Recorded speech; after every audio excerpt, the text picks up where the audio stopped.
This was pretty good. I will admit I had my doubts, but after seeing the first episode, the pacing and the fluid animation, I think Solo Leveling might actually be in pretty good hands with this one. Of course, it's not panel perfect like how Frieren is, but when it comes to comparing it with the webcomic, the dark tone and gritty action is captured fairly nicely. Now, I'm sure that's something plenty of you have read already, so I'm not just going to be comparing the anime to the webcomic, but I'll also talk about how it compares to the novels too. The original publication that came out 3 years before the webcomic did. It's here there's plenty more lore related to the world and the hunters within, so whether you're anime only or someone who's read the manhwa, this video and the ones to follow it will talk about all Solo Leveling has to offer. It's a completely spoiler-free review of what the anime doesn't show us. So, if you want to see weekly videos just like this one, then consider subscribing since there'll be plenty more of them. Let's get started. It's an interesting choice to start the anime with the teaser for one of the best arcs in the entire series, but what I think this means, or at least hope this means, is that they might be planning to eventually get to it. The tease itself does highlight the core elements of Solo Leveling, so as an introduction to this brand new world, it does do its purpose and familiarizes us with it. We were shown hunters and the monsters they face, as well as the immense power both sides were capable of. The threat of death was made apparent right from the get-go, and the tone of such battles were made clear as well. The thing is, this isn't the way that Solo Leveling actually started. It's an excerpt from the 13th arc of the webtoon, about 90 chapters deep for that, or 111 if you're reading the novel.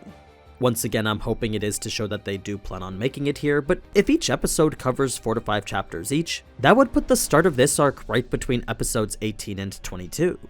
So it definitely is possible if the pacing continues the way it does, but at the very minimum it would have to be done through a split course season, and even then that would only bring us to the start of the arc. So, despite Solo Leveling being listed for 12 episodes only, I wouldn't be surprised if they announced its continuation shortly after that.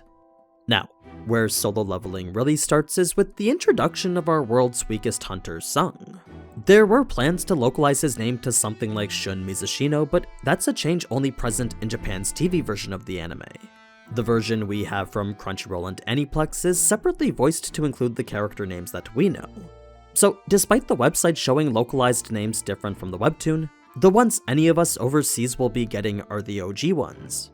To focus on the actual content of the story now, Sung Jin-woo is the weakest because he's pretty much just a normal human. Yes, he's an awakened hunter just like all the others, but with his strength being similar to that of an average human, and his wounds capable of healing just a bit faster, there wasn't much else to differentiate him from a non-awakened person. This would often lead to him getting injured, and more times than not it was for a pay that wasn't even worth it. Why continue being a hunter then? Well, it certainly wasn't because he liked to, but was instead because he felt he had to. Because the Hunters Association had a medical aid payout tied to their payroll, this was a massive help in funding his mother's medical bills. If it wasn't, then Sung Jin-woo would have given up his hunter's license years ago.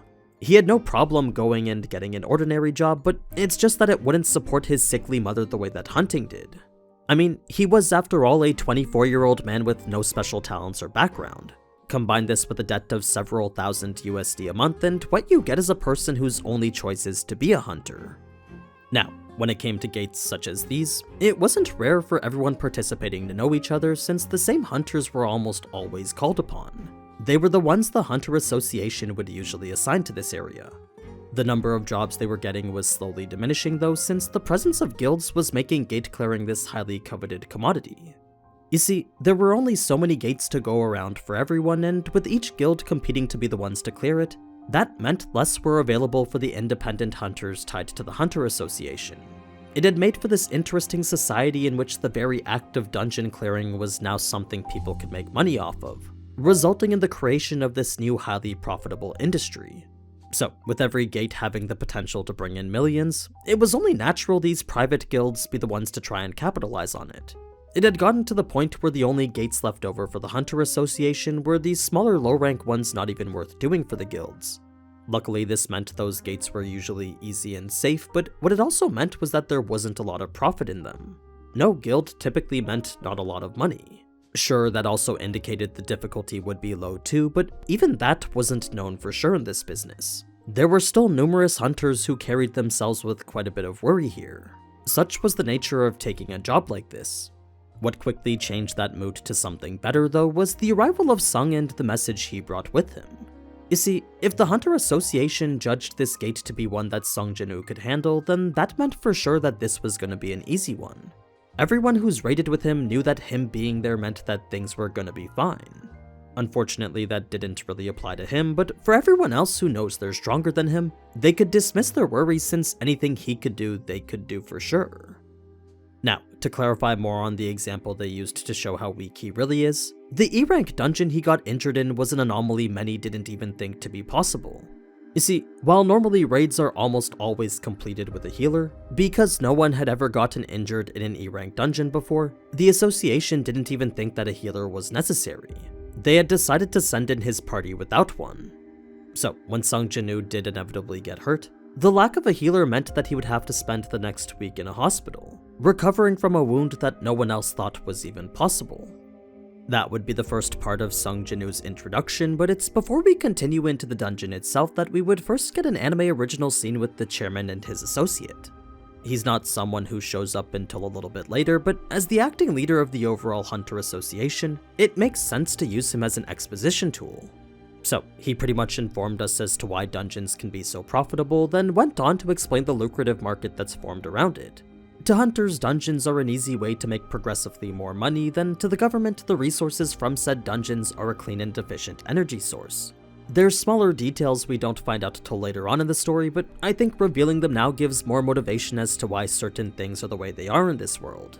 It leans more into the idea that dungeons aren't just something that needs to be cleared, but have instead turned into this economy-defining industry, one that's deeply rooted itself in countries across the globe.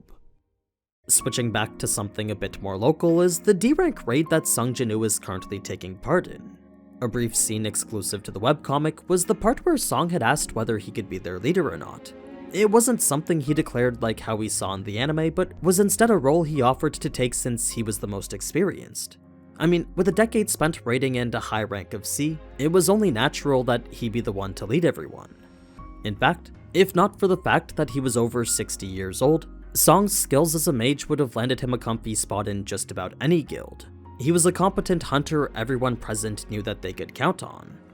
Now, I know I mentioned how most of these hunters already knew each other, but there's a different reason why Sung Jin-woo and Lee Ji-hee are so familiar with each other. Normally the two wouldn't have ever interacted, but with her being essential and him, well, not, their paths were fated to cross more times than you would think. What I mean is that with Joo-hee being the essential healer that she is, it was only natural she be present at every raid Sung Jin-woo was at. Since healing was the rarest type of magic out of all of them, the Hunter Association had no choice but to ask a B-rank like her to be present at every gate that opened up. Not the ones that the guilds were doing, but any left behind for the Hunter Association was one that Lee Ji-hee would be asked to be healer for. So, with Sung Jin-woo getting injured at every gate, what started out as a freak accident quickly turned into a recurring incident that made Joo-hee question whether he was even supposed to be there. There were about 8 separate instances in which Sung Jin-woo would have to be healed by her. By then, he was no longer at the point of being grateful for her saving him, but was instead now just feeling bad for always inconveniencing her. It was a burden on her that he truly felt apologetic for. This would lead Joo-hee to ask why it is he doesn't just give up, but since revealing personal details wasn't something he wanted to share right now, Sung simply said it was to keep himself from dying of boredom. His excuse was that being a hunter was all just a hobby to him. Of course, such an excuse didn't really fly with Joo-hee, but with nothing more to say, the most he could do was just chuckle at her. Now, to quantify just how much money certain essence stones are worth, the E-rank ones are somewhere around $80, while the C-rank ones would sell for more like $8,000. Obviously, the low-rank stones aren't enough to make a livable wage off of, but with the higher ranks bringing in thousands of dollars each, I'm sure you don't need me to tell you just how much profit there could be in something like a C or B rank dungeon. It's actually a small little calculation that we did on my stream the other day, twitch.tv/AniNews_. We talk more about solo leveling every Sunday.